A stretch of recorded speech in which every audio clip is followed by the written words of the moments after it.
2026ல Nifty crash ஆகுமா? இந்த கொஸ்டினுக்கு ஆன்சர் தேடி தான் நீங்க இந்த வீடியோக்கு வந்திருந்தா, இந்த வீடியோ உங்க ஃபியூச்சர் ரிட்டர்ன்ஸை சேவ் பண்ணும்.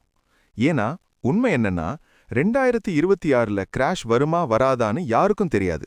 ஆனா கிராஷ் நியூஸ் வந்தப்போ நீங்க பேனிக் ஆகுறீங்களா, பிளான் ஃபாலோ பண்றீங்களா? அதுதான் டிஃபரன்ஸ். இந்த வீடியோ முடிச்சதும் மார்க்கெட் கிராஷ்னு வார்த்தை பார்த்தாலும் உங்க போர்ட்ஃபோலியோவோட என்ன செய்யணும்னு கிளியரா தெரியும்.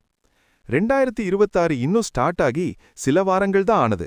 அதுக்குள்ளேயே WhatsApp messages, Instagram reels, YouTube thumbnails, எங்க பார்த்தாலும் ஒரே message: big crash coming, sell everything, gold buy பண்ணுங்க, gold silver suddenly heroes, stocks suddenly villains. இதெல்லாம் புதுசா? இல்ல. ஒவ்வொரு வருடமும் இதே ஸ்டோரி. ஒரு பக்கம் இன்டர்நெட்ல சுற்றிக்கிட்டு இருக்கும் ரேண்டம் சார்ட்ஸ். 2026ல கிராஷ், 2027ல ரிசெஷன், 2028ல டிசாஸ்டர். மற்றொரு பக்கம் big institutions: Morgan Stanley, JP Morgan, Goldman சாக்ஸ். Nifty 30,000 by 2026, Nifty 29,000 target. So யாரு ரைட்? இந்த ரிப்போர்ட்ஸ் எல்லாத்துக்கும் ஒரே ஒரு காமன் திங் இருக்கு: அசம்ப்ஷன்ஸ். இந்த அசம்ப்ஷன்ஸ் சேஞ்ச் ஆகலைனா ப்ரெடிக்ஷன் ஒர்க் ஆகும். US trade situation, oil prices, global stability, இவையெல்லாம் மாறாதா? மாறும். இமேஜின் பண்ணுங்க, இந்த ராக்ஸ் எல்லாம் ஒரு news: tariffs, oil crisis, war, inflation, election. இப்ப சொல்லுங்க, இந்த ராக்ஸ் எங்க விழும்னு எக்ஸாக்ட்டா ப்ரெடிக்ட் பண்ண முடியுமா? இம்பாசிபிள்.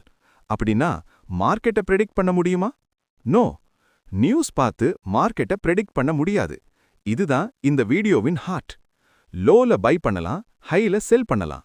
Perfect timing. ஃபேண்டசி. ஒரு ஸ்டடி: 3 இன்வெஸ்டர்ஸ், 3 பேரும் ஒவ்வொரு வருடமும் 1 லட்சம் இன்வெஸ்ட் பண்றாங்க. ஒருத்தர் இயர் லோல, ஒருத்தர் இயர் ஸ்டார்ட்ல, ஒருத்தர் இயர் ஹைல. Worst investor 13.7%, best investor 16%, regular investor 14.7%. Difference ரொம்ப பெருசில்ல. ஆனா ரியல் டேஞ்சர் எது தெரியுமா? ப்ரெடிக்ட் பண்ணிட்டு மார்க்கெட்டை மிஸ் பண்றது. 1999ல இருந்து 2025 full invested money 3.15 crore. Just 5 best days miss பண்ணினா 1.96 crore. 10 டேஸ் மிஸ் பண்ணினா 1.52 crore. ஃபியரோட பிரைஸ் ரொம்ப காஸ்ட்லி. மார்க்கெட் ஃபால் ஆகுமோ, மணி லூஸ் ஆகுமோ? இந்த ஃபியர் வேலிட். 2000ல கிராஷ், 50% ஃபால். Pain real. ஆனா லாங் டேர்ம்ல returns positive. Lesson simple. 1 to 2 years goal இருந்தா எக்விட்டி வேண்டா. 10 to 15 இயர்ஸ் கோல் இருந்தா எக்விட்டி பெஸ்ட். கோல்ட் மேல போகுது, சில்வர் மேல போகுது. Every one shouting buy buy buy. ஹிஸ்டரிய பாருங்க. ஒரு இயர் ஸ்டாக்ஸ் வின் பண்ணும், ஒரு இயர் கோல்ட் வின் பண்ணும், ஒரு year bonds. Last year return பார்த்து டிசிஷன் எடுத்தா ஆல்வேஸ் லேட். ப்ரெடிக்ஷன் வேண்டாம், பேனிக் வேண்டாம், பேலன்ஸ் போதும். Stocks, debt, gold, little little. இதுதான் ரியல் ஸ்ட்ராட்டஜி. இன்னும் ஒரு மார்க்கெட் இருக்கு. ஸ்டாக்ஸ் மார்க்கெட் இல்ல, fear market. Fear sells faster. அதான் தம்ப்நெயில்ஸ் ஸ்கேர் பண்ணும். 2020ல இன்வெஸ்ட் பண்ணினா மார்க்கெட் அமேசிங். 2024ல இன்வெஸ்ட் பண்ணினா market useless. Same market, different experience. Experience பிலீஃபை ஷேப் பண்ணும். இது ரொம்ப இம்பார்ட்டன்ட். ஸ்கிரீன்ஷாட் எடுங்க, 7 டேஸ் படிக்கோங்க.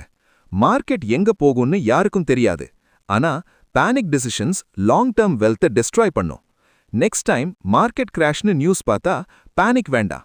கமெண்ட் பண்ணுங்க: plan greater than panic. Next வீடியோல ஆசெட் அலோகேஷன் எக்ஸாக்ட் ஃபார்முலா டீட்டெயிலா எக்ஸ்பிளைன் பண்றேன். சப்ஸ்கிரைப் பண்ணுங்க. 2036ல உங்க லைஃப் இங்க இருக்க வேண்டும். ஃபியரோட டிசிஷன் அங்க உங்களை கொண்டு போகக்கூடாது.